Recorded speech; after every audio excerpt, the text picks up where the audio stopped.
Neptune en Bélier fait souffler sur nous un vent d'aventure et d'héroïsme qui nous pénètre de feu, qui nous appelle à l'aventure, qui nous appelle au dépassement, qui nous appelle à sortir du connu. Et nous avons cette impression diffuse mais envoûtante qu'au bout du chemin, il y a notre moi rédempté par le courage.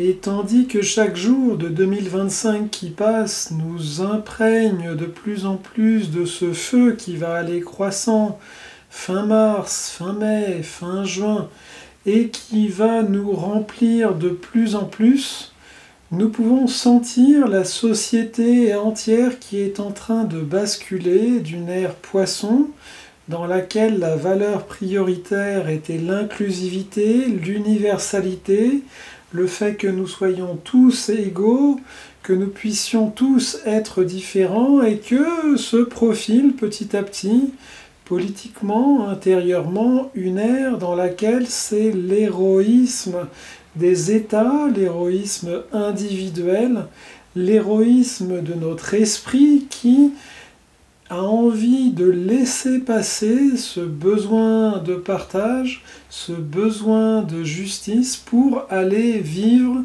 son voyage du héros intérieur.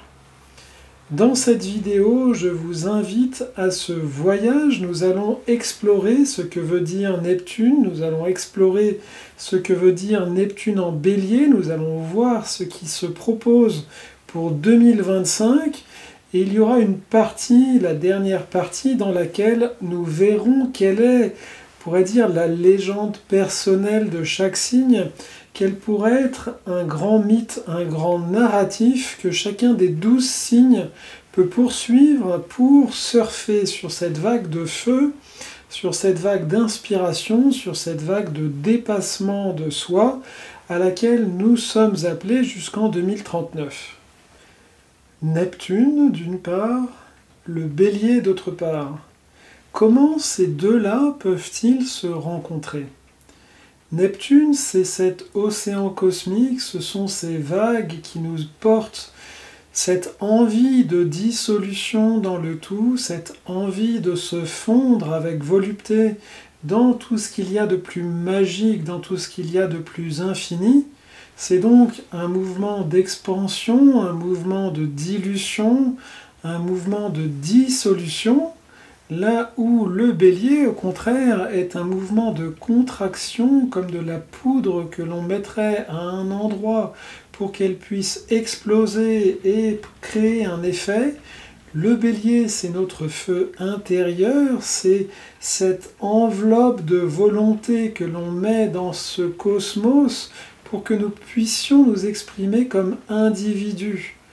Comment l'eau ne va pas éteindre le feu, comment le feu ne va pas évaporer l'eau, eh bien Neptune, quand il rentre en Bélier, il va donner à toutes les caractéristiques, à toute la gamme du Bélier, une dimension mythologique.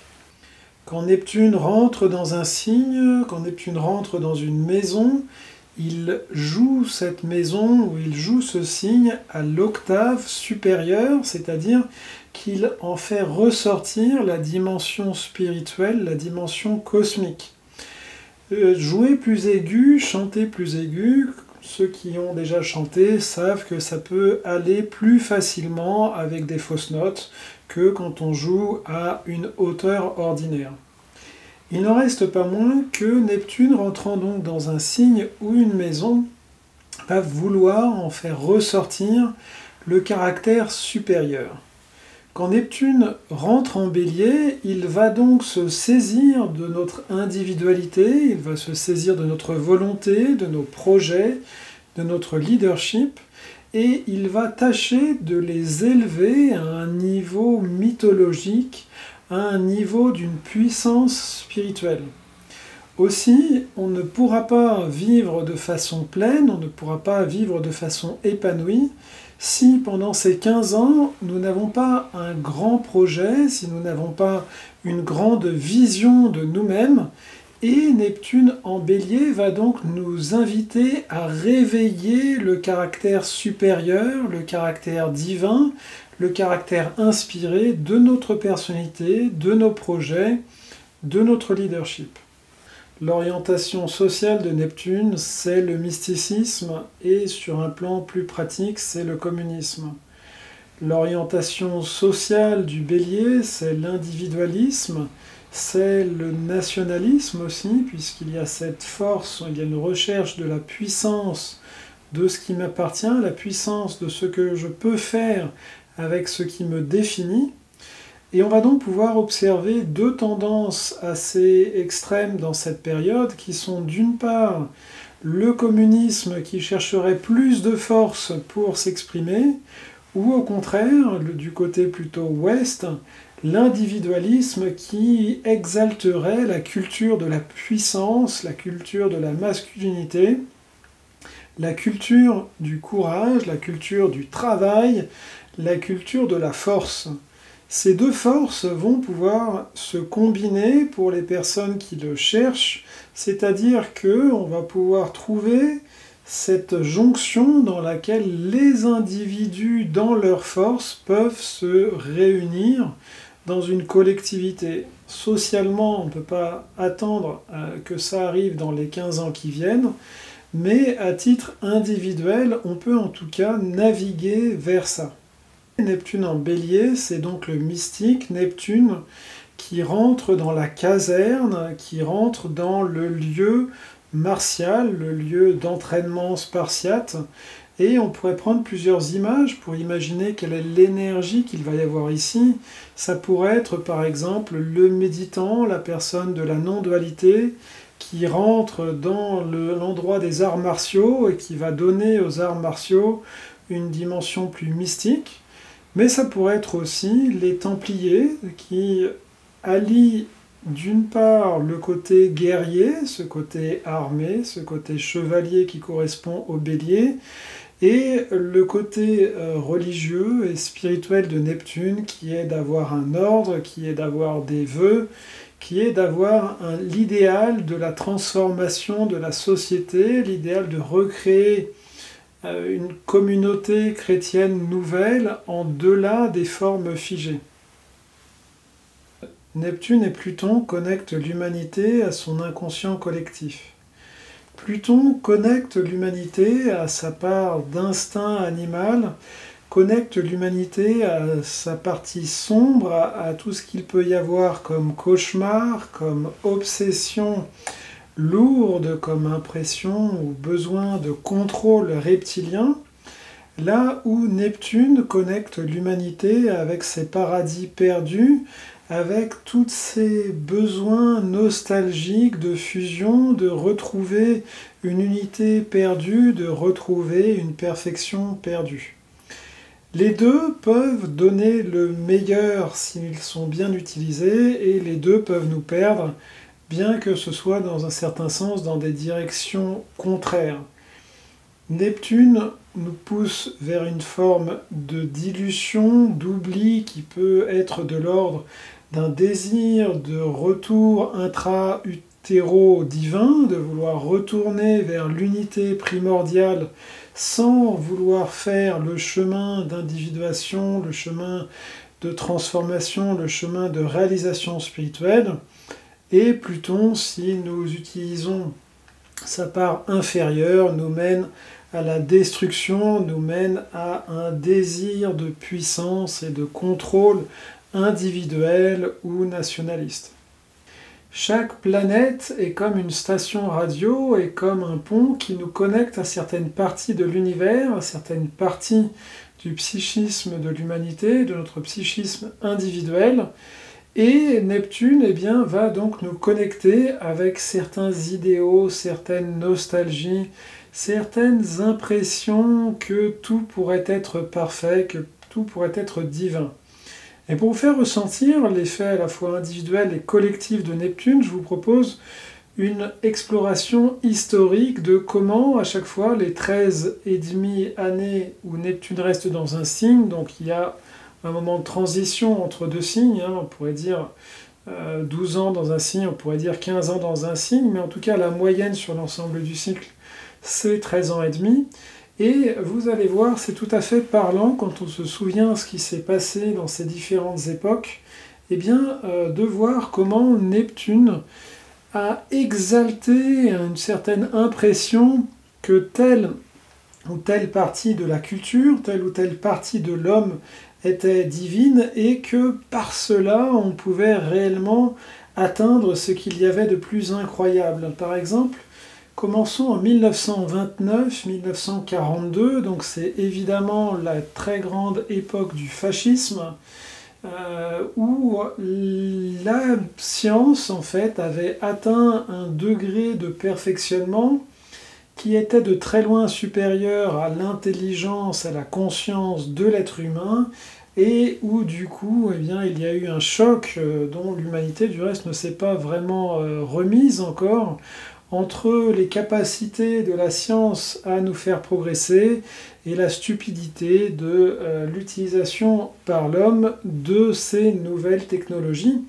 Donc évidemment, 1929-1942, beaucoup de personnes dans beaucoup de pays, c'est pas spécialement localisé à l'Allemagne, eh bien, ont cru que la science pourrait créer l'être humain supérieur. Donc ici, c'était Neptune en Vierge, c'est-à-dire cette impression que la technique, que si on se perfectionne, que si on crée quelque chose d'un petit peu bureaucratique, que si on crée quelque chose d'un petit peu automatisé, si on crée les bonnes routines, si on crée les bonnes structures, eh bien, on peut atteindre au divin. Évidemment, le problème, c'est que le résultat ici a été tellement désastreux que l'humanité est devenue désorganisée après ça, parce que elle n'était tellement pas prête à ce niveau de connaissance qu'elle s'est dit, eh bien, cette connaissance est maudite, cachons-la à tout jamais, oublions-la à tout jamais.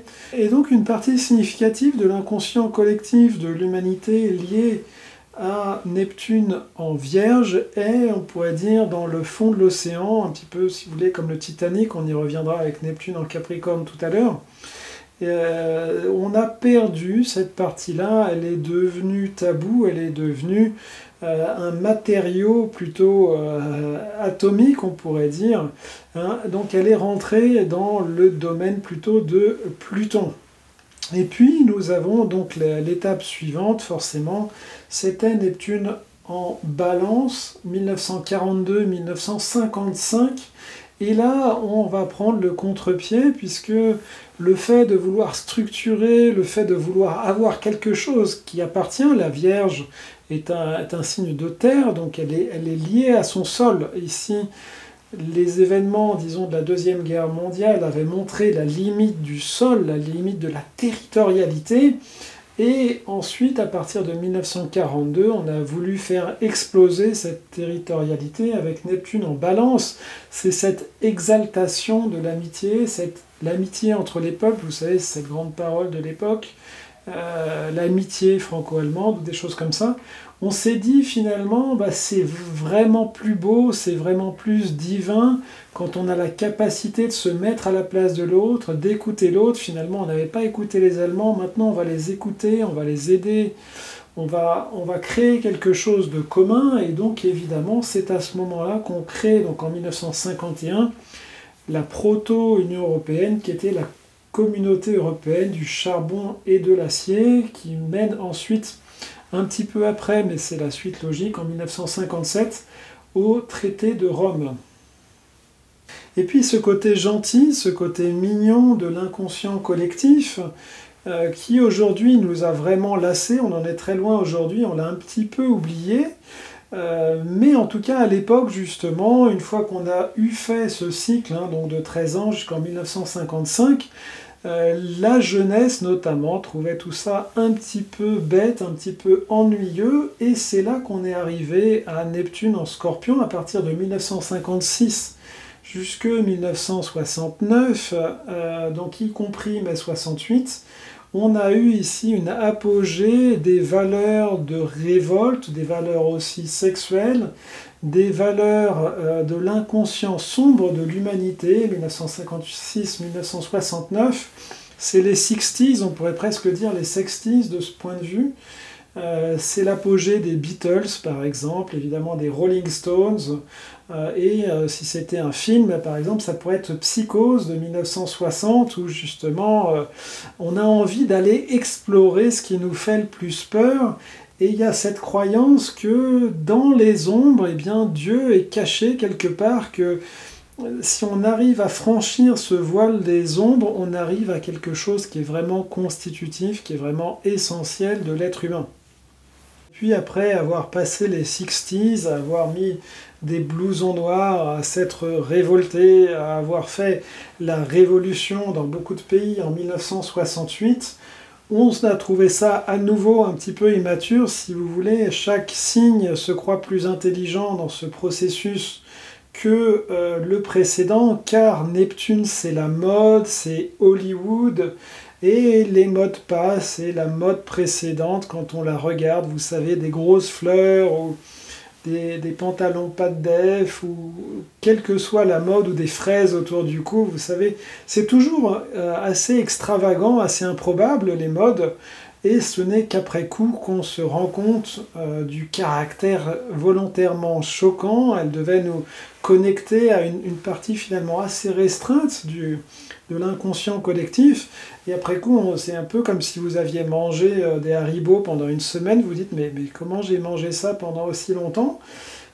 Donc c'est ça qui se passe, et quand on arrive à Neptune en Sagittaire, on arrive ici à la génération X, la génération des baby-boomers est finie, et c'est les enfants qu'on appelle les latchkey kids, c'est-à-dire ces enfants qui avaient les clés de la maison parce que il y avait eu toute l'émancipation au cours du XXe siècle, ça arrivait à son terme, et c'est vraiment la génération dans laquelle la plupart des enfants rentraient à la maison, les parents n'étaient pas là, et donc il y avait cette liberté sagittarienne qui continue un petit peu sur les signes d'après, mais notez bien que c'est quand même quelque chose de circonscrit dans l'espace, dans le temps plutôt, puisque aujourd'hui, un tiers des personnes travaillent partiellement en ligne. Et donc, ça tend à se rarifier les maisons sans parents. Donc il y a eu cette parenthèse de liberté, on pourrait dire, avec ce qu'il peut y avoir de positif et de négatif, mais qui quelque part se joue notamment donc, pour la génération X. Et puis, si on devait donner une image hollywoodienne, puisque Neptune est très lié au cinéma, c'est ce côté justement des illusions, de comment on peut faire mousser les choses, Neptune aussi sur un plan sociétal, eh bien c'est Star Wars, c'est cet idéal du Sagittaire qui... Voilà, et on va voir au fur et à mesure où on avance comme ça chronologiquement que les trois grandes trilogies Star Wars sont chacune vraiment marquées par la position de Neptune dans un signe, et la première, elle est totalement sagittarienne, si vous voulez, c'est des X-Wings qui filent à travers les étoiles, qui filent à travers des canyons, on est vraiment dans une ambiance très cow-boy, avec Han Solo qui est un peu comme sur son cheval, avec le Faucon Millennium. On a cette ambiance de ce nouvel espoir, c'est vraiment ça l'énergie du Sagittaire. Il y a eu ce côté sombre où on avait envie de taper des pieds sur le sol, on avait envie d'exprimer notre révolte. Et là, cette révolte, en fait, se transmute en un espoir philosophique d'un autre monde. Et c'est ce qu'on a donc dans Star Wars, numéroté 4 à 6. 1984-1998, c'est des fois à croire que les auteurs choisissent leurs titres en fonction de l'astrologie, puisque 1984, il y a cette dictature qui s'installe, c'est-à-dire une administration qui va broyer, le caractère un peu kafkaïen si on veut, les individus. Et donc 1984-1998, Neptune est en Capricorne, et on a tout à coup cette impression, c'est toujours a posteriori hyper naïf, quand on regarde les 60s, on se dit mais ils étaient sous quoi? Ils tournaient à quoi là, à ce moment-là? Et en fait, quand on regarde a posteriori, on se rend compte, disons, si on est critique, que c'était délirant, Et si on est optimiste, on se dit, ben, inversement, la musique qu'ils nous ont laissée, les rêves qu'ils nous ont laissés, les films qu'ils nous ont laissés, il y a quelque chose de magique et d'éternel qu'ils ont été trouvés. Et si nous n'avions pas sur le moment ce shoot extatique de Neptune,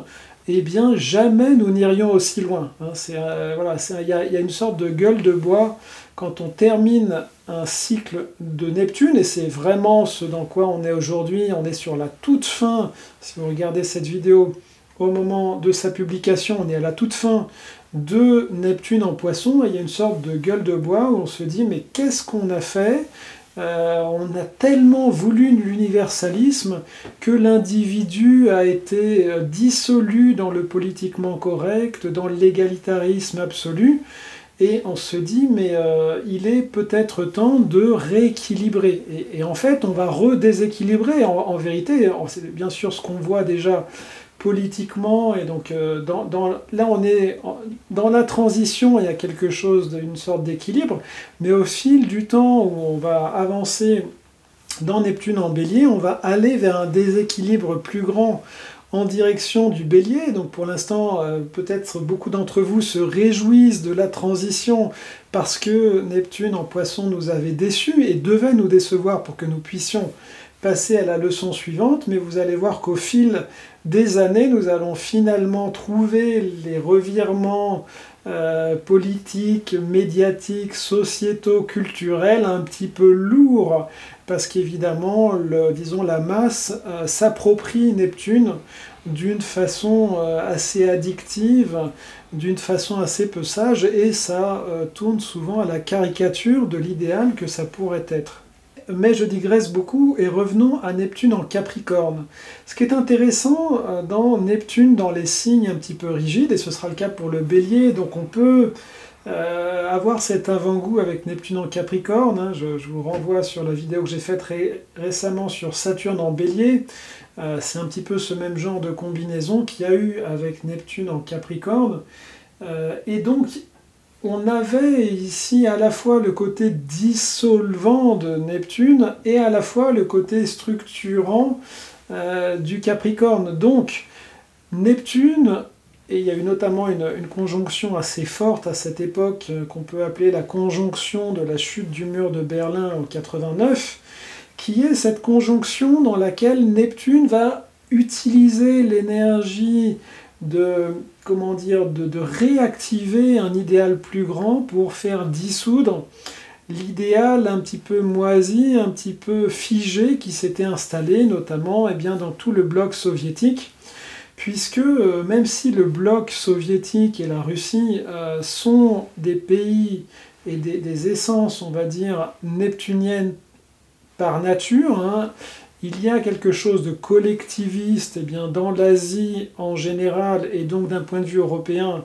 la Russie c'est le pont entre l'Europe et l'Asie. Donc de notre point de vue, ils sont très communistes. D'un point de vue plus asiatique, ils sont assez individualistes, puisque ces choses-là ont quelque chose de relatif. Mais en tout cas, il y a ce lien avec Neptune, et à l'époque donc de Neptune en Capricorne, ce qui avait fait son temps, ce qui avait déçu en termes de rêve, s'est effondré, et ça s'est transféré en ce qui concerne l'Europe sur l'idéal des institutions, l'idéal de figer les choses dans le marbre. Et maintenant qu'on en a un petit peu dessoulé, ça donne une impression bizarre, mais à l'époque c'était excitant. Hein. Je me souviens d'avoir espéré la venue de la monnaie unique ou des choses comme ça. Je ne sais pas si ça vous l'a fait, mais on pouvait en tout cas avoir cette impression que quelque chose d'important, quelque chose qui allait faire date, quelque chose qui allait nous apporter une structure plus grande, plus divine, était présente. Donc encore une fois, a posteriori, la désillusion a été à la hauteur des illusions qu'on en avait, mais c'est ça qui s'est joué donc avec Maastricht, avec l'UE, avec le fait de croire, chose assez capricornienne, en une forme de centralisation. Et puis, si on devait donner un petit peu les paradoxes qu'a apporté Neptune par des films, eh bien, ce serait la liste de Schindler ou Titanic, qui montre comment notre inconscient est quand même assez ambivalent avec l'énergie du Capricorne, c'est-à-dire qu'il y a une envie de nous, qui a envie de ce côté titanesque, hein, le Titanic, c'est voilà, c'est le fameux film avec DiCaprio, hein, c'est dans le top 10 des entrées, des ventes de tous les temps. Hein. Donc voilà, on a envie de quelque chose de plus grand que tout ce qui a jamais été fait. Si vous voulez, c'est notre côté de vouloir une ossature de dinosaure. Et puis finalement, l'océan se moque de ça et absorbe nos rêves de grandeur. Et on a la même chose à cette époque dans la liste de Schindler, où justement ce côté bureaucratique nous a la capacité de broyer les individus, comme j'en parlais déjà dans le signe de terre précédent qui était Neptune en Vierge. Et vous voyez que Neptune n'est pas... C'est oui et non, hein, c'est un signe mutable, c'est un signe non-duel, on pourrait dire.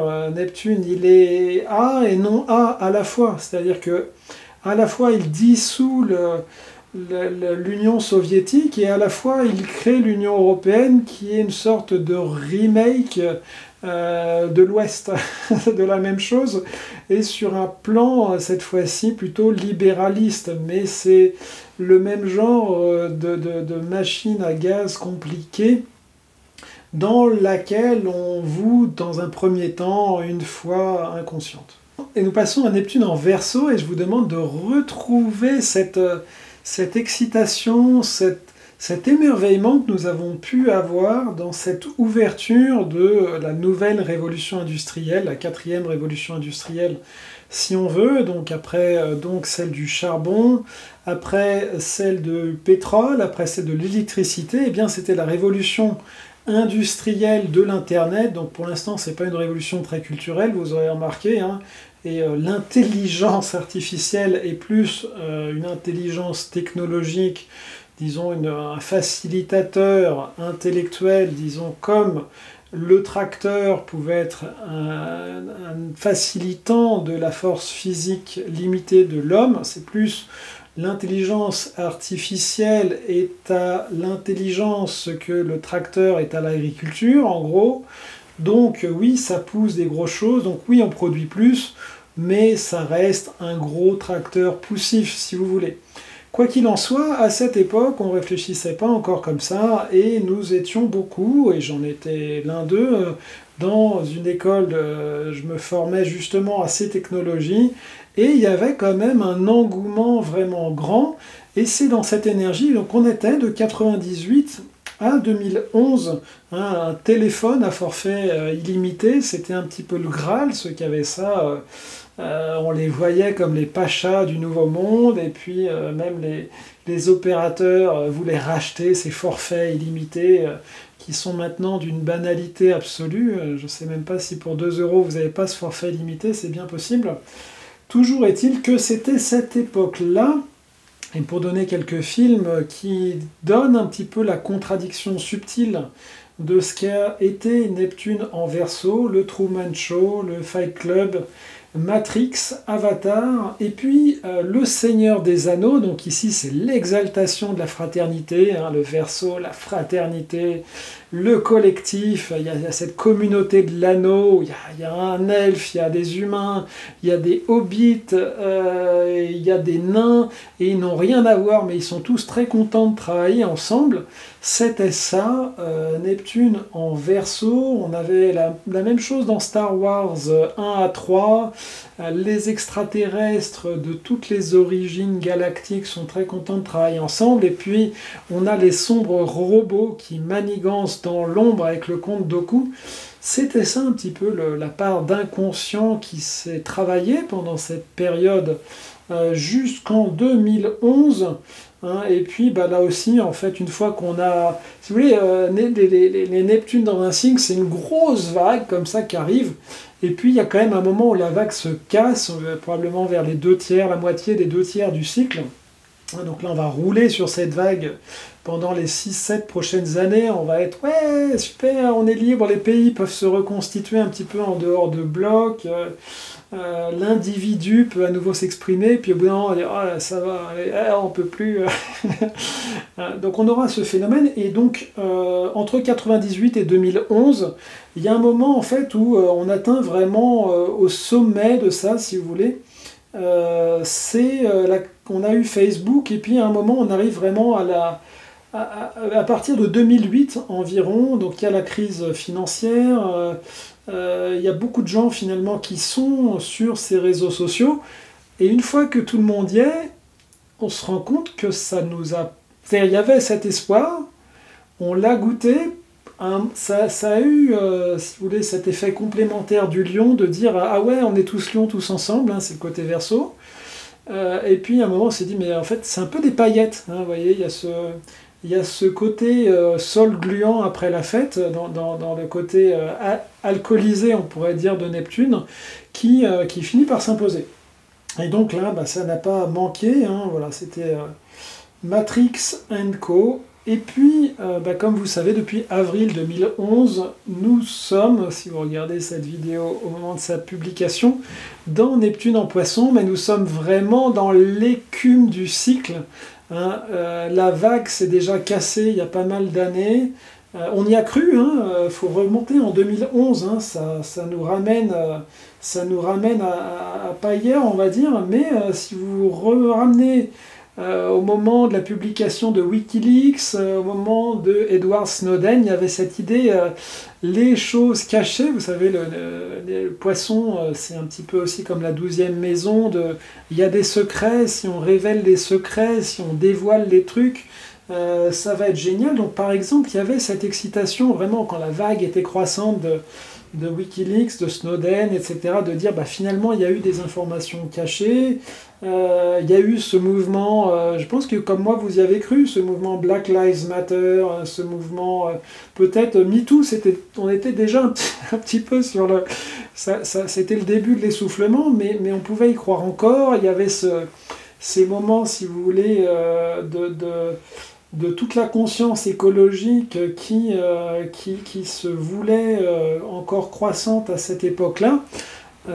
Et donc c'est tout ça qui a porté notre idéal sur toutes ces années de 2011 à 2025. On y va pour la deuxième partie de cette vidéo. Cette fois-ci, on va s'intéresser à ce qui attend nos 12 signes.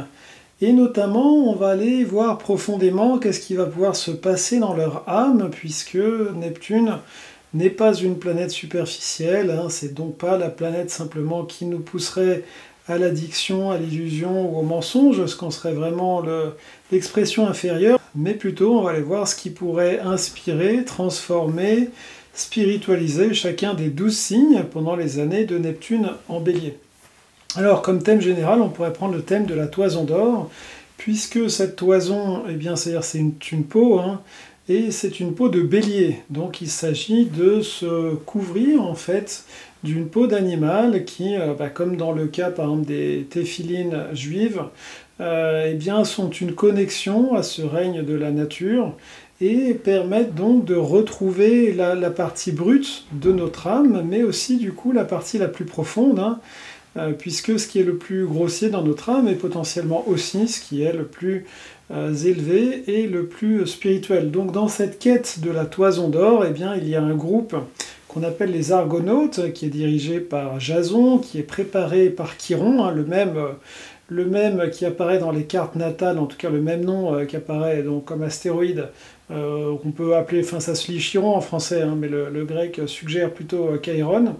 Donc on a toute cette équipe, on a les meilleurs, hein, on a Atalante, on a Orphée, et tous ensemble, ils vont réaliser l'impossible qui consiste à aller chercher cette toison d'or. C'est en fait eh bien, l'oncle de Jason qui lui a usurpé le pouvoir, qui essaie de s'en débarrasser comme ça. Et donc on a cette opposition, disons, entre cet oncle, qui est d'ailleurs lui-même descendant de Neptune, donc qui essaie de ramener l'humanité vers quelque chose d'antique, vous voyez, d'antique mais de dépassé, hein, c'est une sorte de syndrome de Peter Pan, on pourrait dire, dans ces caractères neptuniens un peu désaxés, de rechercher l'unité première mais par des façons artificielles. Hein, voilà. On a un oncle ici qui utilise mal son ascendance neptunienne, Et puis Jason, c'est celui qui essaie de rédempter Neptune par le courage, par la réalité, par le caractère concret de l'action, du dépassement de soi. Hein. Et donc vous comprenez dans ces termes, en plus qu'on a un voyage qui se passe en bateau, hein, assez long, puisque ils vont jusqu'en Colchide, hein, autrement dit, ils vont franchir la Méditerranée, et eh bien, ils vont, à travers l'océan aussi, se transformer. Donc on a un thème dans cette histoire qui est clairement neptunien, et qui est clairement guerrier aussi.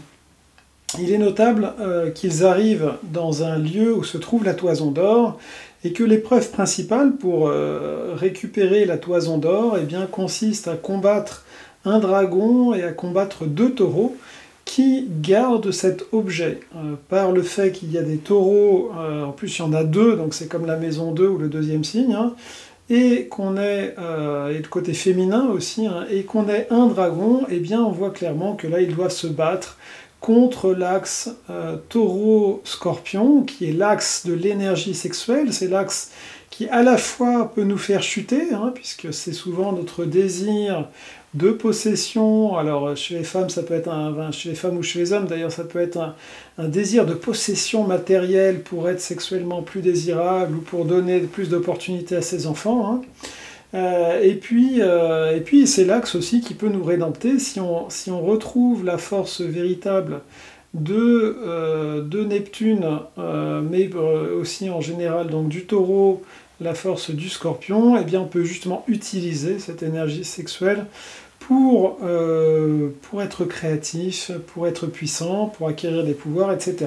Et donc c'est vraiment de ça qu'il s'agit dans cette histoire.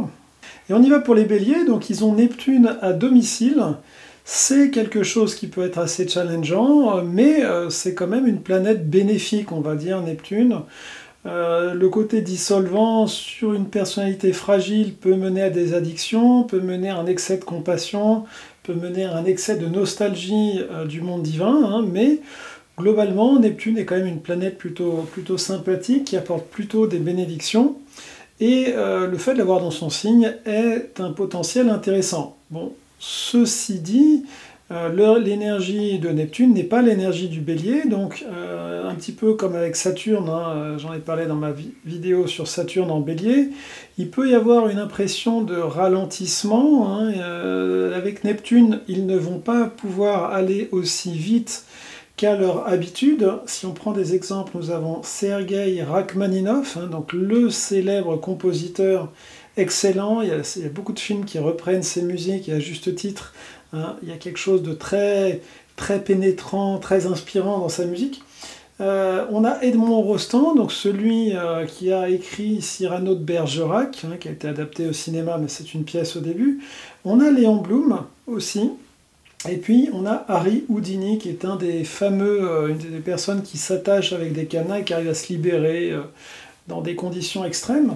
Ce qui est intéressant ici, c'est que, eh bien, on a ce mélange eh bien, du panache, hein, par exemple le panache de Cyrano d'Edmond Rostand, ou chez Rachmaninov, il y a ce panache d'un avancement intense et héroïque, hein, dans ce qu'il compose. Et puis de quelque chose chez Edmond Rostand, eh bien, qui est poétique, hein, puisque le personnage de Cyrano est une personne qui est dans les étoiles, qui compose des vers pour Roxane. Chez Léon Blum, eh bien, c'est le bélier qui devient compassionné. Vous savez que Léon Blum, c'est la figure centrale du Front populaire, qui est donc ce moment où la France, comme l'avait fait l'Allemagne, les États-Unis un petit peu avant pour certaines de ces mesures, eh bien, donne la semaine de 40 heures, les congés payés, des choses de cet ordre-là. C'était quand même très novateur, même si, comme je vous dis, il y avait des pays qui l'avaient fait déjà un petit peu avant. Il reste que Léon Blum, ici, s'inscrit dans quelque chose de l'ordre d'un partage, de vouloir donner plus aux catégories populaires, notamment de la société. Et donc c'est un bélier plus compassionné que nous illustre Léon Blum. C'est donc ce genre d'évolution qui peuvent arriver pour le bélier. On a cette combinaison donc de sa puissance naturelle avec tout à coup une forme d'hypersensibilité, une forme de connexion avec l'autre.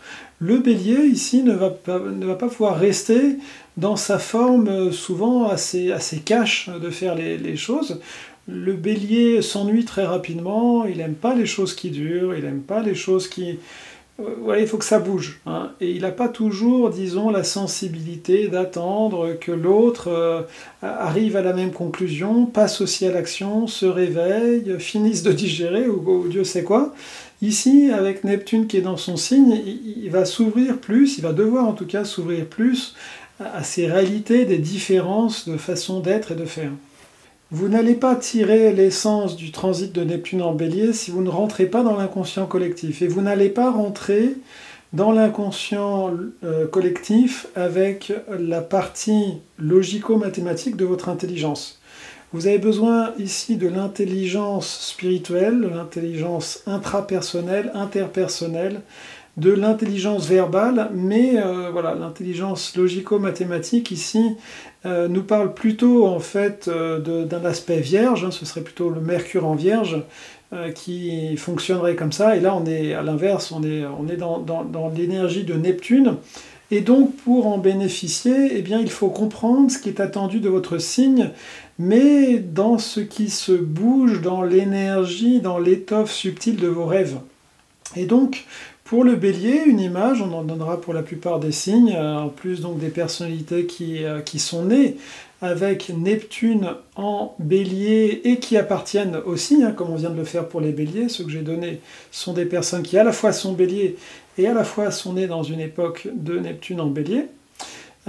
Et donc ici pour les béliers on pourrait donner cette image de la dualité entre Arthur avec Excalibur qui serait le bélier et la dame du lac qui donne l'épée, hein. Dans la saga arthurienne des chevaliers de la table ronde, eh bien on a cette dualité entre ce côté assez transcendant d'un certain nombre d'êtres magiques, hein. Donc il y a la dame du lac, mais il y a aussi Morgane, mais il y a aussi Merlin. Et donc ici, notre Arthur, qui serait notre bélier royal, puissant, guerrier, doit composer avec des forces transcendantales, des forces incontrôlables. Il doit lâcher prise quelque part par rapport à ce côté mystique qui va aussi vers la quête du Graal, s'il veut bien garder son royaume, hein. Et en fait, probablement qu'il reste trop sur une forme de contrôle militaire pour réellement pouvoir maintenir, disons, l'équilibre des forces d'âme très diverses, notamment, qu'il y a autour de la table ronde. Et on y va pour les taureaux. L'énergie de Neptune, globalement, n'est pas quelque chose de tout à fait appréhendable pour les taureaux. Les taureaux ont une foi assez spontanée dans les processus naturels de la vie, ils ont une foi assez spontanée dans la magie générale de la vie, mais ils aiment bien la projeter sur des choses sensibles, sur des choses concrètes telles qu'un paysage, des animaux, un arbre, une relation amicale, amoureuse, un enfant. Le taureau, quelque part, vit dans un monde assez enfantin et magique, et inversement, il n'a pas envie qu'on l'extrait de ce monde magique par des choses qui seraient intangibles, qui pour lui n'ont pas beaucoup de réalité. Ce qui est intangible, immatériel et distant tend à déconnecter le taureau de son âme, parce que le taureau vit son âme beaucoup à travers ses sens. Donc Neptune, qui est par nature assez immatériel, est quelque chose qui est de l'ordre d'une conquête pour le taureau. Alors, des exemples de personnalités taureaux qui sont nés dans une période précédente, du coup, hein, de Neptune en bélier. Nous avons Lénine, hein, donc la volonté d'arriver à l'égalité, hein, le taureau est assez égalitaire, assez fraternel, on peut dire, et ici Neptune eh bien, donne un idéal ici un petit peu excessif, on va dire, mais pourquoi pas, de vouloir transformer les choses avec force.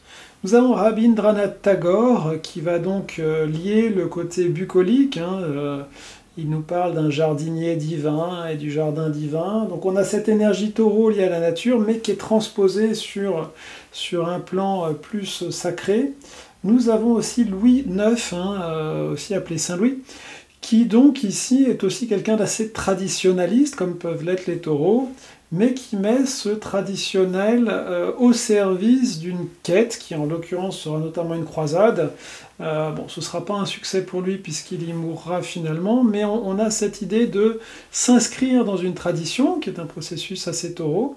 Les taureaux étant enracinés dans un certain passé, ils appartiennent, ils ont des racines, et avec un certain idéal de dépassement de soi, qui a fait qu'il a été canonisé pour ces raisons.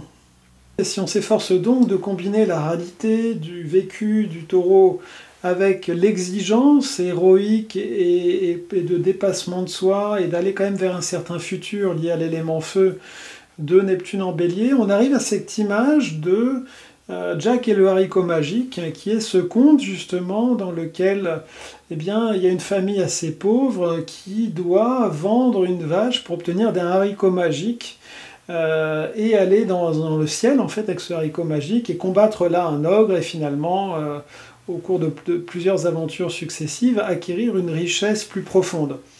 Quelque part, c'est ça le chemin, disons, héroïque qui est proposé à nos taureaux s'ils veulent profiter de ce Neptune en Bélier. Ils ont l'option, on est à un signe du Bélier avec le taureau, donc ils ne sont pas obligés de le considérer. Ils peuvent, comme pour Saturne en Bélier, ignorer ça, il n'y aura pas de conséquences majeures, c'est un module facultatif, on pourrait dire, dans l'apprentissage des taureaux. Il n'y a pas de choc frontal entre leurs énergies et celles de Neptune en Bélier, mais il est évidemment recommandé d'utiliser quand on a un transit long. C'est comme si vous receviez régulièrement, par exemple, des dollars ou des livres sterling dans votre boîte aux lettres, et ne pas utiliser un transit comme ça qui dure pendant 13 ans et demi, ça voudrait dire vous laissez ça, et finalement ça se dévalue et ça n'a plus de valeur à la fin de votre vie. Donc c'est intéressant pour les taureaux justement de suivre cette inspiration et de voir quel grand projet, comment il pourrait se montrer héroïque, comment il pourrait trouver une forme un peu de détachement par rapport aux choses matérielles pour se lancer dans une aventure. Évidemment, ça vaudra pour tous les signes. Il faut que ce soit quelque chose de réaliste, sinon, par rapport au thème de la toison d'or qu'on évoquait, on rencontre ici le féminin non intégré, qui est représenté par Médée dans l'histoire de la toison d'or, qui est donc la trame de fond un peu pour les 12 signes ici. Et Médée, c'est ce féminin un petit peu vengeur, un petit peu violent, un petit peu illusoire, et qui finalement fait échouer la vie de Jason malgré l'exploit qu'il a réalisé. Et on continue avec nos amis les Gémeaux. Alors vous savez que les Gémeaux s'entendent bien avec les Béliers pour la simple raison qu'il se passe toujours quelque chose quand un Bélier n'est pas loin. Un Bélier est dans l'action, un Bélier déclenche des situations, un Bélier crée des nouvelles choses. Donc le Gémeaux qui a besoin de ce renouvellement autour de lui, sans tout à fait suivre le Bélier dans toutes ses aventures, se réjouit néanmoins qu'il se passe quelque chose et que la vie en soit plus amusante, plus sympathique, plus spontanée.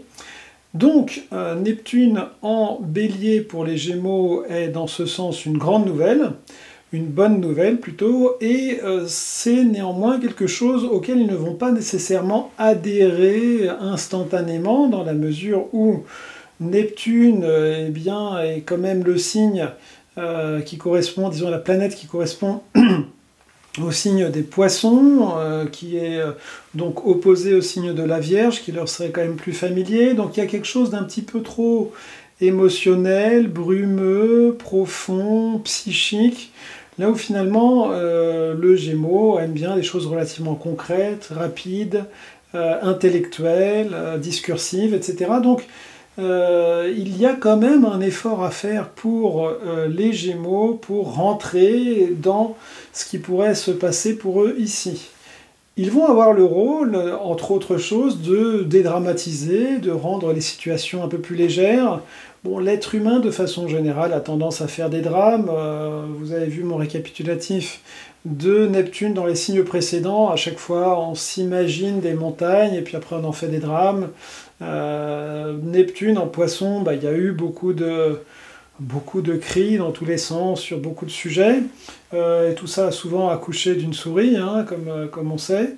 Mais bon, il y a des choses qui ont avancé, disons, dans cette idéalisation d'une petite partie de la société et de son fonctionnement. Donc ici, les Gémeaux vont nous aider à fluidifier ce côté qui pourrait justement multiplier les drames par le fait qu'en plus, le Bélier, quand il y va pleinement et donc ici s'inventer des choses, il pourrait y avoir un côté un petit peu à surmythologiser les choses, un petit peu comme ça se passe actuellement aux États-Unis, on va dire.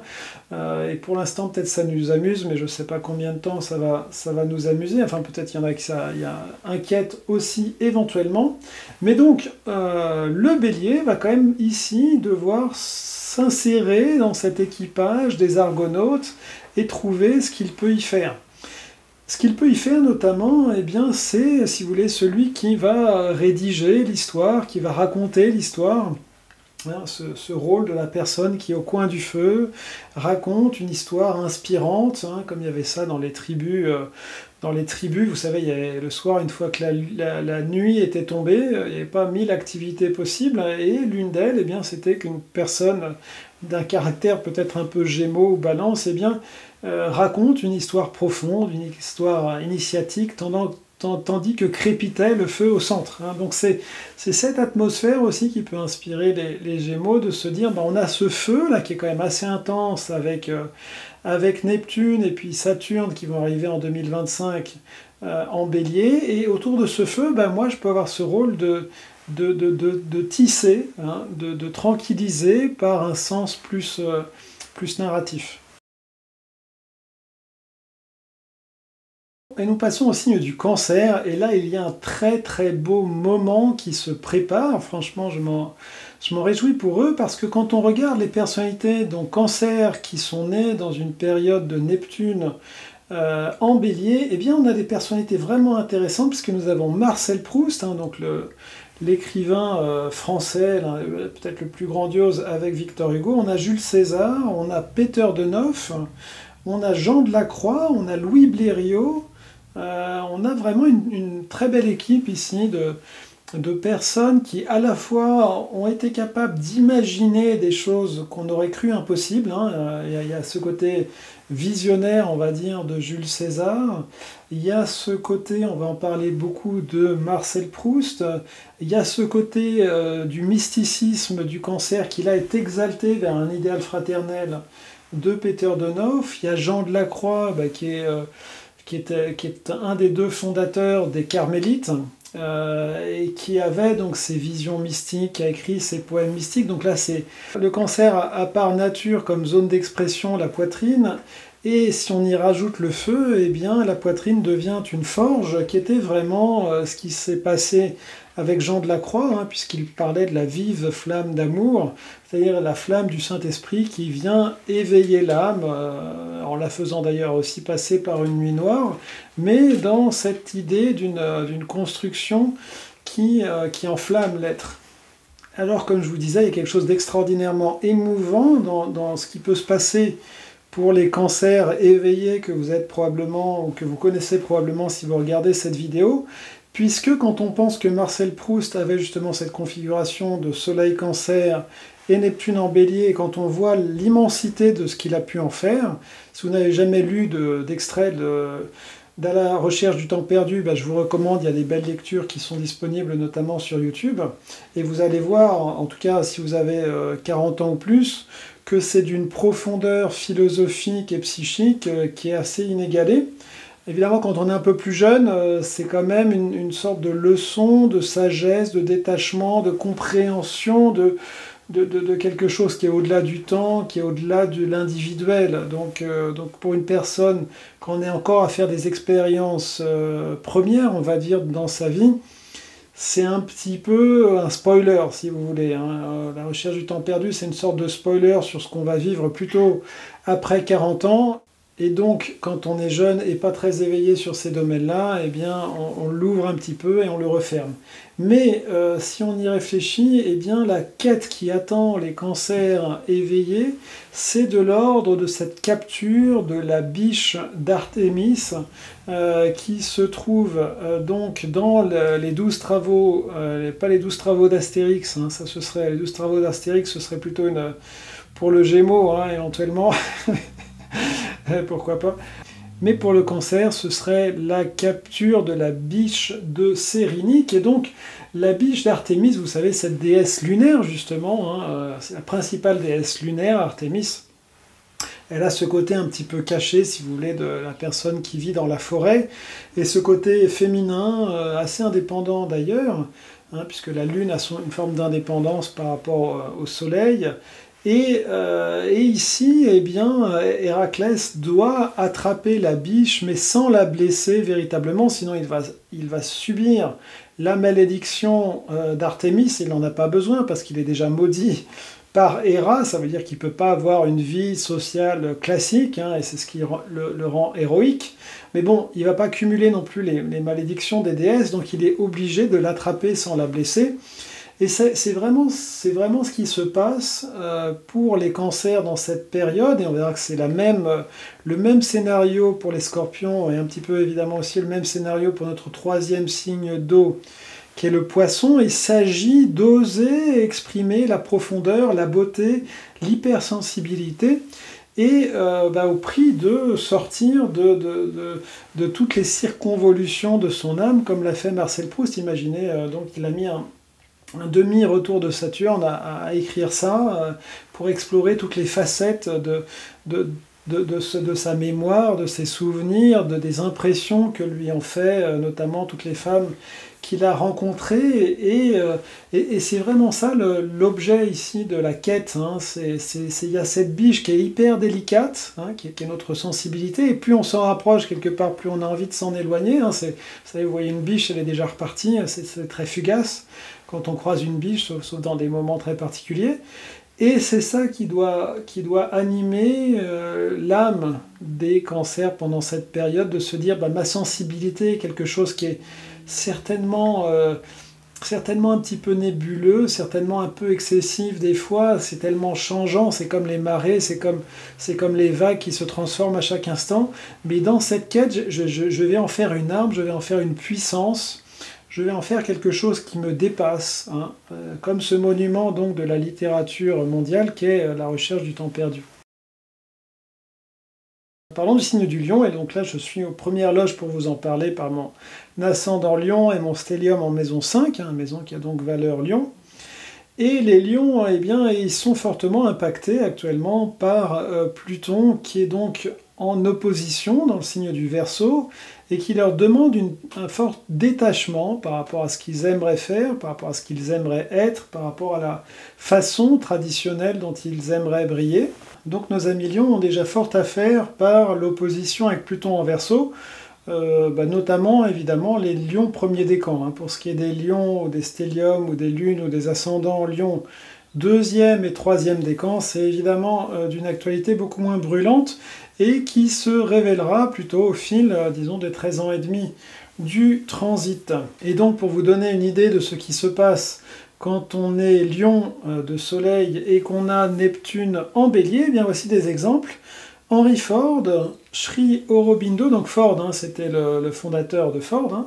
Sri Aurobindo, eh bien, c'est l'un des grands mystiques indiens du XXe siècle. Il a fondé Auroville et c'était vraiment une expérience spirituelle et sociale majeure. Nous avons Paul Claudel également, nous avons Mikao Usui qui est le fondateur du Reiki. Et donc ici, eh bien, le lion se voit pousser des ailes, hein, on peut dire dans tous ces exemples. Le théâtre incroyablement inspiré de Claudel, la vision du Reiki de Mikao Usui, Sri Aurobindo qui a donc ce rôle de leader qui crée carrément une ville, Ford qui crée une forme de management, qui crée une entreprise qui existe encore aujourd'hui. On a ici pour le lion un élan créatif et un élan de leadership qui est juste excellent. Donc il est important pour les lions d'accepter le fait qu'ils ne peuvent pas briller comme ils ont pu briller dans d'autres époques. Si on repense par exemple, il peut y avoir une nostalgie chez les lions d'époque telles que Pluton en Sagittaire, qui était une sorte d'apothéose pour eux, où tout le monde adorait les voir briller. Enfin, c'était une folie pour les lions. Pluton en Sagittaire. Pluton en Capricorne, c'était pas terrible, et Pluton en Verseau, c'est encore un peu plus difficile pour eux. Et il faut qu'ils acceptent de faire briller les autres, de briller à travers les autres, de briller pour les autres. Mouvements d'âme qui leur sont un petit peu coûteux. Une fois qu'ils sont installés dedans, ils peuvent voir cette façon de briller comme une constellation, cette façon de briller décentralisée, et finalement s'en réjouir tout autant, et même trouver qu'ils étaient un petit peu gamins dans leur façon de vouloir briller auparavant, mais ça reste un apprentissage. Neptune ici pour les lions se trouve dans leur 9e signe en partant du lion, ce qui veut dire qu'un petit peu plus que d'habitude, ils peuvent avoir envie de vivre, de partager des valeurs, d'enseigner ou de voyager. Et nous parlons de Neptune en Bélier pour les Vierges. Alors ici, il y a quelque chose qui dans un premier temps peut être un petit peu flippant pour les Vierges. Il y avait déjà quelque chose de fortement déstabilisant avec Neptune en Poisson, Saturne en Poisson, c'est-à-dire que les Vierges qui ont bien fait leur travail, normalement, à ce point-là de leur vie, ont atteint une forme de détachement, une forme de capacité à ne pas tout rationaliser, et à se laisser un petit peu plus porter par l'intuition. Donc ça, c'était les leçons pour les Vierges, tout de même assez redoutables, de cette période Poisson de laquelle nous sommes en train de sortir. Bon, ça dépend de la maturité d'âme. S'il y a un fort attachement sur les choses matérielles, sur le contrôle, etc., ce travail devra se poursuivre malgré tout.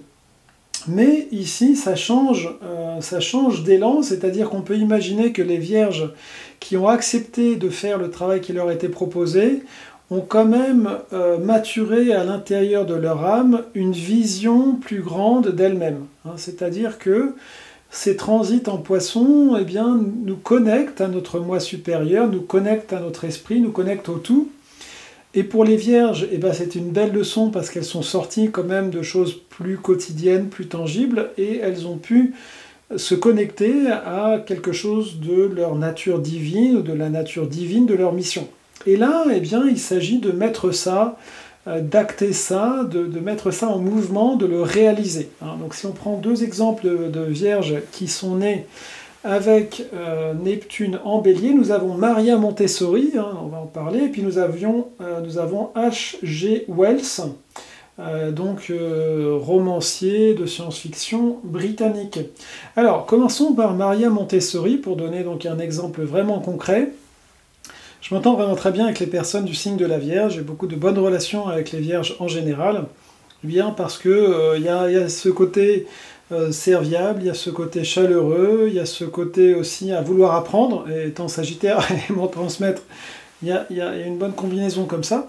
Mais il reste que les Vierges sont globalement très différents de ce que je suis, et l'éducation que proposait Maria Montessori, c'était en fait de rationaliser l'éducation. Donc vous avez des petits cubes pour apprendre à compter, vous avez des petites lettres mobiles pour apprendre à lire, et vous avez du tricotage pour former l'intelligence, etc. Donc on ramène la tâche de l'éducation à une série d'ateliers d'artisanat pratique. Et évidemment, il y a des enfants qui bénéficient grandement de ça, ça correspond à leur forme d'intelligence, ça correspond à leur forme d'être. On est dans un...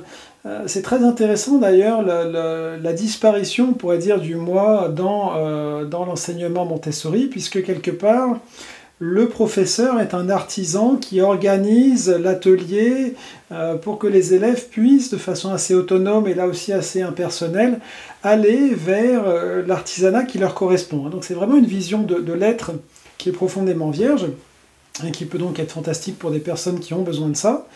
Mais ce qui est intéressant par rapport à notre sujet du jour, c'est que Maria Montessori, c'est donc... et a été habitée par cette vision qu'on pouvait éduquer autrement. Donc elle n'est pas partie sur quelque chose qui était fondamentalement bélier, hein. Comme je vous l'ai expliqué, c'est une éducation qui est fondamentalement très très vierge, mais elle a osé, disons, proposer ce qu'il y avait de génial dans l'optimisation dont elle était capable pour les enfants. Et donc, pour les vierges, eh bien, il s'agit de partir du meilleur de vous-même, c'est-à-dire se poser la question, qu'est-ce que j'optimise mieux que tout le monde? Qu'est-ce que je suis capable de pousser dans un niveau de compétence supérieur aux autres? Et d'oser le montrer, d'oser le proposer, d'oser l'enseigner, d'oser le faire grandir. Hein, c'est vraiment ça ici le challenge qui est proposé aux vierges. Et quelque part, pour les vierges, il y a forcément une prise de risque. Hein, on ne réussit rien de grand sans prendre un minimum de risque, donc il y a quand même cette nécessité, un petit peu, on peut imaginer comme Maria Montessori, eh bien de faire un premier pas à un moment qui va être un pas incertain, qui va être un pas qui va sembler un petit peu improbable, pour ensuite faire un deuxième. Mais disons, c'est simplement faire confiance au processus. On ne peut pas demander à une vierge comme le ferait assez facilement un Gémeaux ou un Sagittaire ou un Bélier, de quitter son travail du jour au lendemain, de sauter sur une autre activité. Mais il peut y avoir une transition courageuse plutôt, hein, sur plusieurs années, de se dire peut-être pour l'instant j'étais au service de quelqu'un et ça ne correspondait pas réellement à mon imaginaire, à mon rêve de réalisation extérieure. Et grâce à Pluton, grâce à Neptune qui est en Bélier, je vais oser proposer plus le service qui me correspond vraiment. Et on passe à nos amis Balance. Alors pour chaque signe dont je parle, évidemment, hein, ça vaut pour le Soleil, l'Ascendant, la Lune, ou toute planète dont vous voudriez voir le potentiel, eh bien, pour les 14 années qui viennent, en gros. Donc pour les Balances, on a un exemple qui est vraiment très probant, de personnes qui étaient donc Balance avec Neptune en Bélier, qui est Gandhi. Gandhi, on a totalement cette énergie Balance, on lui donne un ascendant Balance sur Astrothème, donc c'est quelqu'un qui est profondément dans une quête d'harmonie, de conciliation, de non-violence. C'est l'un des apôtres majeurs du mouvement de non-violence. Et cet homme, eh bien, pour autant, ne va rien lâcher. Avec son Neptune en Bélier, il y a quand même une vision extrêmement claire de l'objectif auquel il veut atteindre, et ça nous donne une image, quelque part, de la puissance que peut avoir Neptune en Bélier pour les Balances. C'est-à-dire que on pourrait voir de façon un petit peu naïve la Balance comme étant le signe opposé au Bélier, et puisqu'elle est opposée au Bélier, elle est non guerrière, alors qu'en fait, c'est plutôt, on pourrait dire, le Bélier, c'est l'épée sortie, prête à se battre, et l'épée de la Balance, eh bien, elle est là comme une menace potentielle, elle est là comme une force qui est contenue, une force qui est organisatrice, puisqu'elle est plus mentale. Hein, c'est comment, en fait, de ce tranchant qui était dans la volonté, on peut passer à un tranchant qui est plus intellectuel, qui est de l'ordre du début d'un discernement, d'un détachement, et comment on peut, disons, utiliser le feu du Bélier plus dans un sens d'équanimité, hein, on pourrait dire, c'est-à-dire de mettre l'autre à la même importance que soi. Le Bélier a le courage de vivre son aventure, et quelque part, il a cette concentration d'énergie pour lui-même, pour créer une nouvelle voie. Et la Balance, eh bien, peut utiliser un feu qui est un peu plus subtil, un feu qui a cette qualité du début de l'automne, qui est le feu de la justice divine. Vous savez que la Balance arrive aussi dans le cycle de l'année au moment de la Saint-Michel, et c'est vraiment cette force aussi de trancher. Cette force de trancher pour la justice, comme il est dit dans les Béatitudes, « Heureux ceux qui ont soif de justice ». Eh bien, c'est cette force d'âme que les personnes Balance peuvent mettre en œuvre pendant Neptune en Bélier. Il y a des personnes qui sont capables d'utiliser cette force pour réaliser des miracles, en fait. Parce que vouloir la justice pour les autres, eh bien, c'est une force qui connecte à certaines hiérarchies angéliques, et c'est quelque chose de tout à fait puissant. On peut dire que Gandhi vivait cela au quotidien, et qu'il savait finalement comment, d'une façon très pensée, très astucieuse, et aussi très patiente, avancer des pions. Le Balance a un côté assez stratège par son mental, un petit peu comme Poutine, si vous voulez, de pouvoir avancer des pions Et ici, la balance, eh bien, Gandhi se disait, bah tiens, je vais faire une marche pour le sel à travers l'Inde, et les foules vont se réunir derrière moi, et de là, on va faire contrepoids, on va équilibrer la domination britannique par un mouvement populaire inspiré. Vous voyez, et donc, le combat que la balance doit faire pendant ce transit, il est de cet ordre-là, d'avoir un combat, mais évidemment de le vivre sur la manière balance qui est la leur. Ça peut être un combat aussi amoureux, par le côté romantique, par le côté flirt aussi de la balance, puisqu'on a l'exemple de Rumi, qui pour moi est vraiment le poète mystique le plus grand de tous les temps, et qui se trouve être un balance avec Neptune en bélier. Donc ça peut être une autre source d'inspiration, de même que Gréco. Ici, Gréco, justement, utilise tout le feu de Neptune en bélier également, et bien pour dépasser les formes telles qu'elles existaient et dépasser le cadre de l'harmonie classique. Et puis, sur un mode semi-humoristique, j'espère que notre 5e République française, qui est née donc sous le signe de la Balance, profitera de ce transit aussi, soit pour laisser la place à une 6e République plus adaptée à la situation actuelle, soit profitera pour retrouver de son panache d'antan et retrouver sa force de se définir dans le jeu international. Et puis parlons des scorpions et de comment ils peuvent mythologiser notamment leur quotidien, leurs tâches professionnelles, puisque pour eux le bélier est le 6e signe en commençant par le scorpion. Et nous avons là aussi des personnalités fascinantes. J'ai été globalement fasciné par toutes ces personnes qui avaient Neptune en bélier. Je suis moi-même très neptunien, donc voir le bélier se réveiller, pour moi c'est une sorte de rêve. J'espère que vous partagez cet enthousiasme.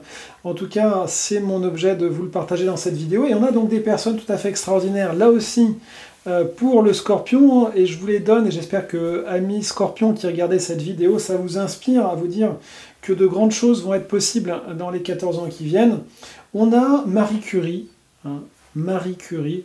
Donc ici, on a le côté plutonique, évidemment, du plutonium, de l'énergie atomique, et cette foi absolue en la science, combien nous l'avons perdue aujourd'hui, et combien c'est triste, justement, que les erreurs scientifiques qui ont été faites globalement aient désillusionné beaucoup des personnes spirituelles. En général, les personnes matérialistes continuent à aller pleinement dans l'église de la science, la science souvent mercantile, mais ils y croient encore. Mais c'est vrai que chez les personnes spiritualistes, il y a une forme de méfiance assez forte dans la science, et c'est beau de voir que justement chez Marie Curie, eh bien, cet élan qui lui a coûté la vie était vraiment entier. On a également Alexandra David-Néel. Moi, c'est vraiment des livres.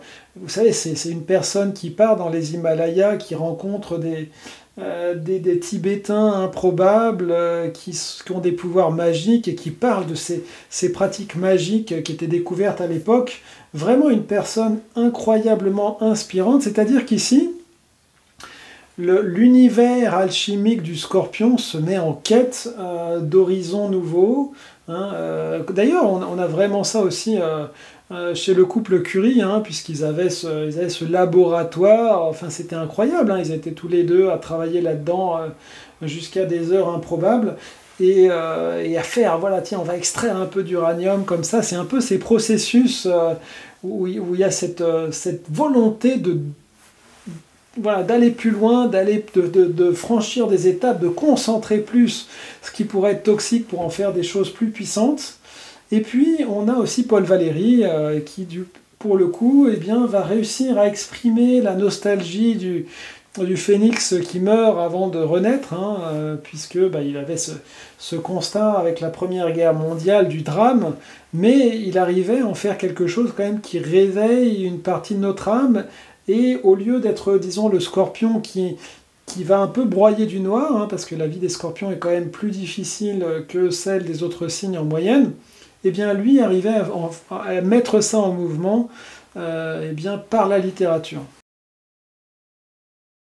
Pour les Sagittaires, leur bonheur était déjà élevé avec Pluton en Verseau. Bon, j'en ai parlé dans mes vidéos sur Pluton en Verseau. c'est une super nouvelle pour eux. Et le fait que se rajoute Saturne en bélier, Neptune en bélier, ils vont avoir ici un moment de gloire, clairement. Et pour prendre des exemples, nous avons donc comme Sagittaire ayant Neptune en bélier, nous avons Winston Churchill, nous avons Camille Claudel et nous avons Kandinsky. Donc vous voyez ici, c'est-à-dire que si jamais nos amis Sagittaires trouvaient qu'il leur manque de la combativité, qu'il leur manque du courage, et bien ici, le fait que Neptune se trouve en bélier, Neptune qui est vraiment une planète amie du Sagittaire, le Sagittaire, vous savez que c'est une licorne, et donc il est très facilement quand même dans des ambiances relativement neptuniennes. Le Sagittaire exprime la religiosité, la connexion au divin, et donc là, avec Neptune qui est en mode feu, eh bien le Sagittaire va vraiment avoir des ailes qui grandissent pour lui, et il va être dans sa Neptune en bélier. Le bélier est la maison 5, le cinquième signe en partant de Sagittaire, si on compte 1 pour le Sagittaire. Et donc ça va activer d'autant plus l'énergie astrologique de la cinquième maison, qui est l'énergie de la créativité. Donc le Sagittaire ici va se sentir plus amoureux, plus créatif, plus confiant, un petit peu plus adolescent aussi, bien sûr. En négatif éventuellement, parce qu'il ne faut quand même pas survendre, le Sagittaire a quand même une petite tendance maladive à l'inflation de l'ego. Il y a beaucoup de dictateurs sagittaires. Ici, évidemment, le fait qu'on parle de quelque chose qui est de l'ordre de la cinquième maison peut accentuer une tendance qui serait d'accorder beaucoup d'attention soit aux histoires amoureuses, soit au succès créatif. On a ça, disons, dans le drame qu'est la vie de Camille Claudel, qui va, comme vous le savez certainement, être totalement émerveillée, totalement dédiée à Rodin, qui est peut-être le plus grand sculpteur français de tous les temps. Elle va trouver là quelque chose de merveilleux, elle va vivre pour lui, elle va créer pour lui, et en fait Rodin s'en fiche un peu au bout d'un moment, et Camille Claudel en devient folle. Ici, il y a quand même, disons, l'excès de feu, tel qu'on le trouve donc chez Camille Claudel, sur la base d'un ego très fragile. Ça peut donner des choses spécialement délirantes, spécialement excessives. Donc préparez-vous, si vous êtes Sagittaire, à trouver une forme de stabilité, une forme de tranquillité, une forme d'équilibre psychique pour que cette quantité de feu quand même un petit peu délirante qui nous attend, notamment sur le deuxième semestre de 2025, ne soit pas un élément de faire des dingueries, donc façon Camille Claudel.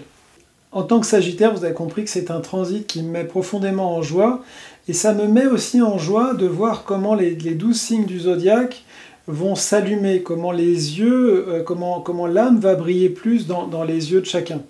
Parce qu'il y a beaucoup de beauté dans chacun des signes, mais il y a beaucoup de signes chez qui la beauté est quand même assez secrète, assez cachée, assez réservée à certaines sphères.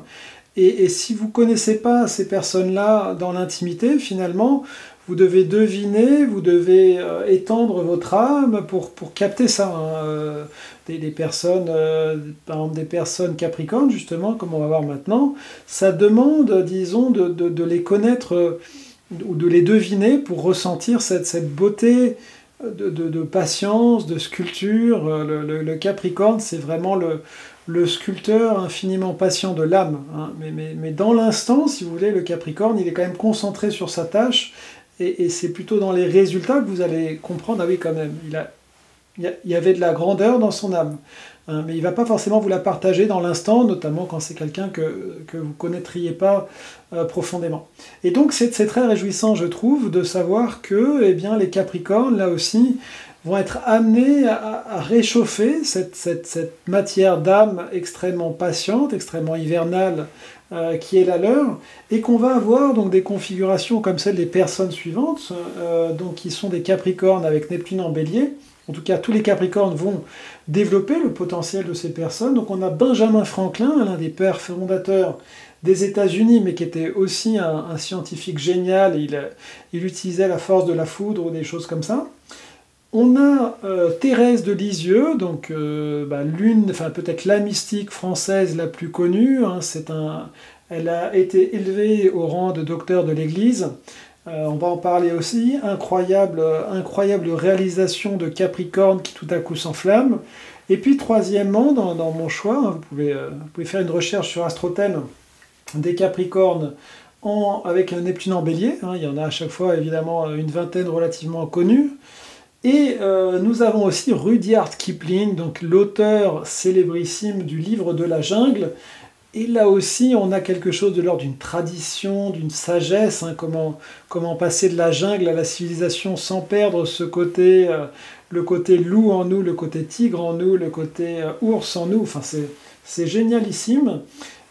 Et donc les trois, en fait, posent la question fondamentale de comment je peux créer de nouvelles voies qui vont renforcer mon clan, hein. Puisque eh bien, le signe du bélier pour les Capricornes, c'est le 4e signe, et on voit tout à fait ça dans les trois personnes dont je vous ai parlé, c'est-à-dire que Benjamin Franklin, bah, c'est un père fondateur, donc si vous voulez, c'est un père, quoi, donc on est vraiment dans la maison 4. Thérèse de Lisieux, bon, bah, c'est la Sainte Mère, l'Église catholique. Qu'est-ce que je peux faire dans ce cadre-là? Et Rudyard Kipling, c'est quelqu'un qui est connecté à l'Empire britannique. Et donc là, bah, c'est God Save the Queen, c'est l'Empire britannique qui nous habite tous. Comment je peux y apporter une forme de sagesse, de compréhension? Donc on a vraiment cette énergie de comment je peux faire bouger positivement mon clan d'appartenance. C'est intéressant parce que vous voyez à travers tous ces exemples que Neptune en Bélier n'est pas si révolutionnaire qu'on voudrait le dire, dans le sens où un bélier va rester un bélier, un lion va rester un lion, etc. Un capricorne va rester quelqu'un avec des préoccupations et des façons de faire capricorne, mais dans ce cadre capricorne de référence générale, il va être poussé à exprimer des choses nouvelles. Et donc pour vous, Soleil, Lune, ascendant Capricorne, c'est à vous de voir quelle est votre spécificité et comment vous pouvez mettre ça en place dans votre entreprise, dans votre pays, dans votre famille. Par exemple, Thérèse de Lisieux a utilisé spécifiquement son ascendant Balance, ce qui lui donne un amour du Christ assez brûlant, sa lune en Poisson, ce qui lui donne un mysticisme à fleur de peau, pour utiliser ici l'humilité du poisson, c'est-à-dire la facilité de dilution, la facilité d'oubli de soi du poisson. Il y a une sorte de sensualité pour le poisson dans le sacrifice, qu'utilise tout à fait Thérèse de Lisieux, puisqu'elle a cette lune en Poisson donc, et donc elle crée dans l'Église catholique une nouvelle voie, qui est la petite voie, qui est celle justement des petits actes et de l'humilité des petits actes du quotidien, de l'humilité des petits sacrifices du quotidien. Et donc, mais elle reste totalement capricorne dans cet enracinement. Elle a des lettres avec sa famille, elle adore ses deux parents, elle croit totalement dans la stabilité, la durabilité de l'Église catholique. Donc elle reste absolument capricorne dans ce chérissement de la tradition, mais il y a ce caractère innovateur. Les Verseaux. Alors je parlais de dingueries possibles, mais globalement positives quand même, hein, pour la plupart des gens équilibrés. Pour les Sagittaires, ça semble aller dans une direction encore plus forte pour ce qui s'agit des Verseaux. Donc sans plus attendre, je lève le voile sur les personnes qui incarnent le Soleil Verseau avec les énergies de Neptune en Bélier. Et nous avons Colette. Alors Colette, c'est une écrivaine qui pour l'époque était hyper sulfureuse, si vous voulez. On est en 1910. Il y a quand même encore énormément de bien-pensance et de traditionnalisme. Et Colette, eh bien, elle danse quasi nue au Moulin Rouge. Elle a une amante avec laquelle elle vit à Paris pendant plusieurs années. Enfin voilà, ça choque toute la bourgeoisie et les personnes traditionnelles de l'époque. Ici, le Verseau doit quand même faire un choix assez décisif, c'est-à-dire que soit il va verrouiller son originalité au risque de s'éteindre, soit il va surfer assez heureux, mais quand même assez décalé, sur le feu que lui propose Neptune en Bélier pour réaliser ce que tout le monde a rêvé de faire, mais que personne n'a osé. Ça peut aller très loin, puisque donc on a cet exemple de Colette. Il faut mettre dans le contexte, hein. Évidemment, Colette aujourd'hui, c'est ce que font la moitié des femmes, mais à l'époque, c'était dingue. De la même façon, nous avons Rasputin. Alors là, Rasputin, c'est un niveau de verso, si vous voulez, qui est assez imbattable, puisque Rasputin, c'est le paysan russe qui vient du fin fond de la Sibérie, mais qui se sent un élan mystique. C'est quelque chose qui n'existe pas, si vous voulez, en Europe de l'Ouest, hein, puisque chez les Russes, c'est les Vikings, quoi. Donc vous croisez l'esprit mystique des chrétiens avec l'esprit de conquête des Vikings et vous obtenez Rasputin. On a vraiment ça, donc le côté, si vous voulez, disruptif ici du Verseau, il est à 300%. Et Rasputin, c'était lui aussi un briseur de conventions façon Daenerys dans Game of Thrones, sans égal. C'est-à-dire qu'il était dans une secte, il était en tout cas inspiré par une secte russe qui dit qu'il faut se confronter à son péché pour trouver le Christ. Et donc, et ça semblait marcher pour lui. Donc, est-ce que c'était inspiré par le diable ou inspiré par le divin? Je vous laisse en juger. Mais toujours est-il qu'il y a un certain nombre de cas où ce brave Rasputin, eh bien, a guéri le tsarevitch, hein, donc le jeune prince de l'époque, qui était hémophile, donc quand il perdait du sang, ça s'arrêtait pas. Et sa mère était dingue avec ça, et lui avait, semble-t-il, la capacité de soigner ça, même à distance. Donc autrement dit, la tsarine adorait Rasputin, il faisait une sensation incroyable dans la cour russe, mais il brisait tous les tabous possibles, il était souvent avec des femmes mariées, etc. Donc on était dans quelque chose qui pour les uns était la mystique russe dans toute sa profondeur et toute sa réalité subversive, Dieu étant par nature subversif, et pour les autres, eh bien, c'était l'abomination absolue, ce qui mènera évidemment à sa mort, les hommes étant ce qu'ils sont. Donc ici, voilà, on a un scénario qui est quand même... ça envoie du lourd, ça va vite, c'est puissant pour les Verseaux, et donc le choix, il y a quand même quelque chose d'un non-retour ici. Si on se connecte à cette énergie de Neptune en bélier pour les Verseaux, en principe, on atteint quelque chose de nouveau qui ne va pas nécessairement être compris de tous. Si on ajoute à ça le fait que Pluton est dans leur signe, eh bien on comprend que ça chauffe très très fort pour les Verseaux, mais pas nécessairement de façon négative. Ça chauffe fort dans l'idée qu'ils ne vont pas pouvoir rester dans des structures figées, dans des identités figées. Ils vont être obligés d'être dans la transformation jusqu'à faire réellement briller les profondeurs de leur âme. Il y a quelque chose de l'ordre... L'un des contes possibles d'explication de ce qu'attend nos Verseaux, c'est la petite sirène. C'est-à-dire cette transformation radicale dans la petite sirène, c'est passer de l'élément eau à l'élément air. Bon, on pourrait voir ici comme une forme de traditionnalisme dans l'eau et vivre le futur et la modernité dans l'air. Mais il y a une transformation, je veux dire, on passe d'une queue de poisson à des jambes de femme. Les Verseaux sont dans ce processus de transformation absolue de leur être, mais à la clé, comme pour la petite sirène, il y a la liberté retrouvée. Cadeau supplémentaire pour les amis Verseaux, deuxième conte qui pourrait vous inspirer, hein, si vous avez des éléments un peu plus hauts, vous allez plus vous retrouver dans la petite sirène, si vous avez une lune, un ascendant ou des trucs comme ça en signe d'eau. Et puis, autre option, donc pour des Verseaux qui auraient peut-être moins d'eau, Barbe Bleue eh bien, parle justement de la puissance et du chemin alchimique de mort et de renaissance, hein, parce qu'avec Pluton qu'ils ont là, ils sont là-dedans, les amis Verseaux. Donc Barbe Bleue est une bonne source d'inspiration mythologique c'est un conte traditionnel, hein, mais je parle de mythologie au sens d'inconscient collectif pour les Verseaux. Barbe Bleue, on est là, Amélie Nothomb a écrit d'ailleurs un roman assez amusant et assez profond sur ce sujet, qui peut aussi vous inspirer, et ici, Barbe Bleue, c'est la question de l'interdit qu'il faut dépasser, qui va probablement nous apporter la mort par le côté rigide de cet ogre, hein, qui est, il n'est pas décrit comme un ogre, mais il en a la valeur, qui est donc là le mari de l'héroïne de ce conte, et malgré tout, eh bien, elle traverse cette zone d'ombre, cette zone plutonique de la mort, de ces femmes qui ont été tuées par ce mari, pour finalement renaître un masculin supérieur et un masculin libre aussi, parce qu'elle passe d'un masculin unifié, on peut imaginer assez patriarcal, de Barbe Bleue, avec cette barbe qui symbolise justement un côté un petit peu patriarcal traditionnel. Elle passe à ses deux frères qui arrivent la sauver. Bien cette dualité du masculin, il y a un masculin qui est plus doux et un masculin qui laisse une liberté aussi, hein, le nombre 2, apportant justement le choix.